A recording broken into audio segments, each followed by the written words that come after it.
俺の名はNightmareFrame here with a new Warframe video. Sorry, it just comes out sometimes, you know? I'm sorry, ladies and gentlemen. Yo, what's good, folks? It's NightmareFrame. I'm sorry, I could not control it this time. I decided, to be all natural with y'all. I have this thing called, Weeaboo Tourette's. It just comes out sometimes. I be talking, having a normal conversation with everybody, and then suddenly, I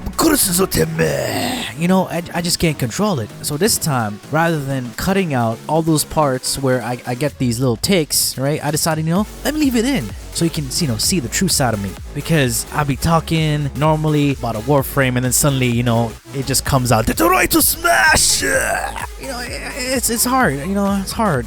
So, I'm sorry, y'all. Oh, man. Oh, I couldn't even take myself seriously right there.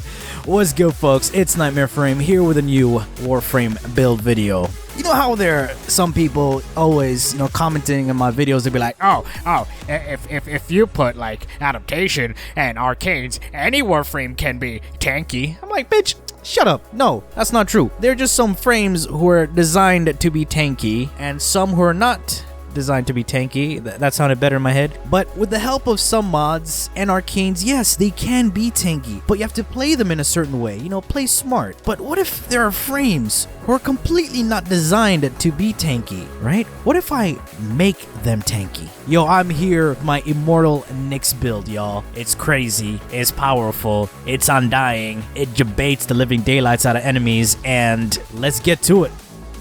Nyx is one of those frames who does not receive the love they need from the community. With the recent reworks, Nyx is now officially a beast in my book. I mean, she was a beast before, but now, oof, mama. And of course, knowing me, I give a whole lot of love. She has a good combination of CC and damage scaling. My build focuses on her first 3 abilities because, me personally, I despise her 4th ability. I know, I'll get some hate, but this is just me. Even with the augment, it's slow as hell and useless in my book because there's so many things you can do rather than sitting around and moving slower than a freaking tortoise. Even they be looking at you like, oh my god, I'm running circles around you.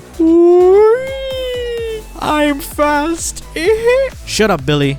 Yeah, I named my tortoise Billy. So Nyx has an amazing crowd control kit. With mind control, you're able to take over an enemy's mind and force them to fight alongside you. If you or allies attack the target, it will increase its damage output. And what makes her super viable for endgame is her 2. Built with some power strength, she becomes Ash with his Seeking Shuriken, top tier armor stripping skills.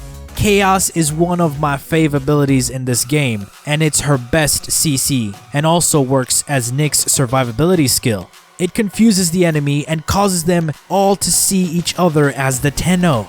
And her final and boring ability, and even with the rework, it's still boring. A channeling ability where she meditates and goes invulnerable and absorbs incoming damage and damage type.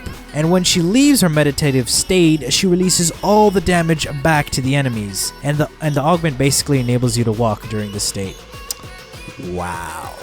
So it's time, folks, to see how I build Nyx to make her this deadly. Alright, our Umbral Immortal Nyx. There are several contingencies in this build. Since she isn't tanky, there are many things that give her an edge over her enemies. We can see the Umbral mods to increase her health pool and give her enough power strength for the armor stripping, and decent range to utilize her first 3 abilities. Quick thinking and rolling guard are for those oh shit moments. I do not have any efficiency because she will only need it if she is channeling. 155% duration is balanced for what we need to do. Arcane Energize to replenish energy, which also synergizes very well with our Death Cube. And here is our heavy CC orientated build, which gives her all the range and duration she needs, plus her augment Chaos Sphere, which synergizes very well with range and duration, making this the perfect CC build. And since we did not need to worry about power, we go all out with Overextended. Now, alongside these builds, we have another way to heal ourselves, and that's where our operator arcanes come into play. We got the Magus Repair, perfect for healing, and Magus Lockdown for the additional CC for when any enemies get too close. I avoid using Magus Elevate because I do not want to be going in and out of Tenno to heal. While with Repair, I just remain in Void mode for 1 or 2 seconds and I'll max HP. And for additional healing, we use the Vazarin Focus School.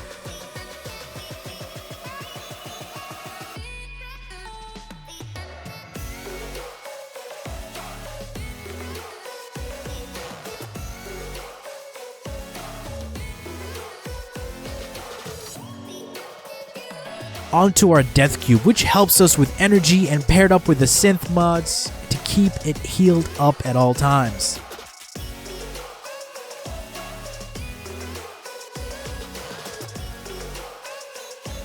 And finally, our beastly weapon, the Redeemer. Built with viral and radiation, perfect for when the enemies have no armor. You could also use gas and magnetic, but I like viral and radiation even more.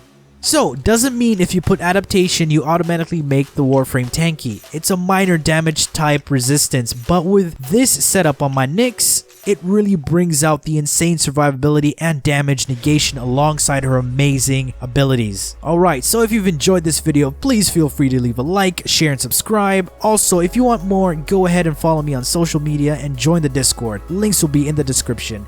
And as always, peace.